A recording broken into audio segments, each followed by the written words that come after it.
Think about this for a minute. Imagine a world with no buildings, no vehicles, not even common household appliances. This is how the world would be if we didn't have welders.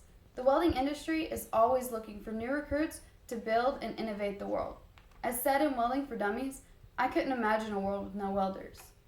So, when learning to weld, the key factors to focus on are the process, the things needed, and the steps to complete the process.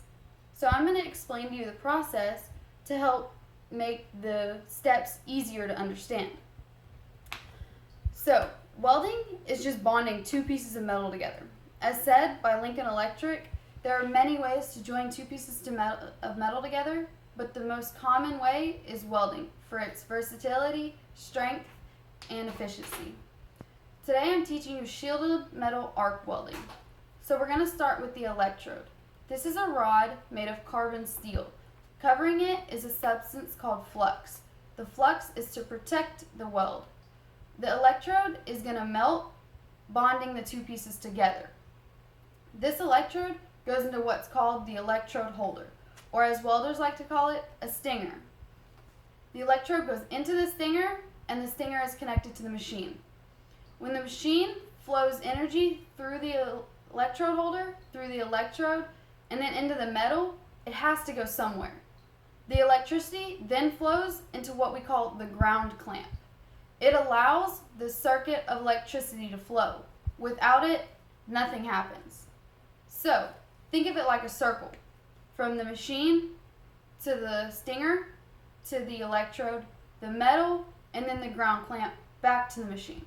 It's pretty simple when you think of it like that. So now that you know the process, we're going to go to what you need.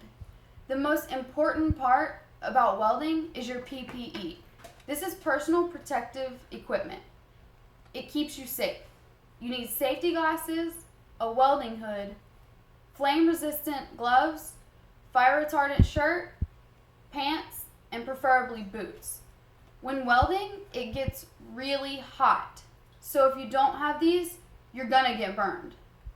So make sure you protect yourself. Other things that you're gonna need is a chipping hammer and a wire brush to clean your material after you weld it. So now we're gonna go to the steps. So your first step is gonna be setting up the machine. I already explained what goes into what and where you put the electrode. Then you're gonna go to your settings. That's step 2. There's a voltage and amperage. The higher your volts and amperage, the hotter it's going to get. So if you have thin metal, you want to lower your voltage and amperage. With thicker, you want to get hotter. So then we move to striking your arc. What you do is put the electrode in the holder and slide it across just like a match. Imagine when you strike it and you pull the flame away from the box. You don't want to do that with this. You strike it just like the match, but leave it close to the metal. Otherwise, the electricity is going to break off. So you need to keep it close. Then your next step is going to be moving it.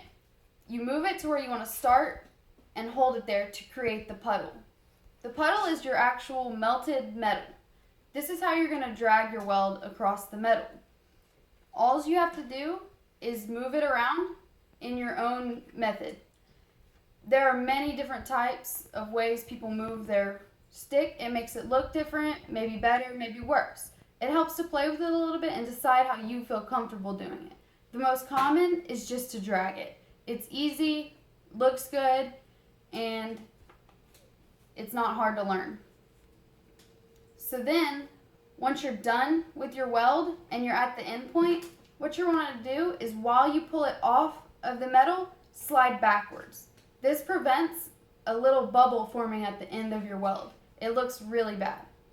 So the last step is cleaning it. Like I said before, the flux protects the weld. Well, the flux also bubbles up to the top of your weld, protecting it, so you have to chip it off. Once you chip it with the chipping hammer, rub it with the wire brush a little bit, and it looks perfect. After that, just practice and practice, and it's a lot of fun. But there are some drawbacks to this type of welding. It's really hot. Your electrode is generally at least an 1/8 inch thick. It takes a lot of heat to melt this into a piece of metal. So, when learning to weld, a lot of people don't want all that heat. They want something small and just little.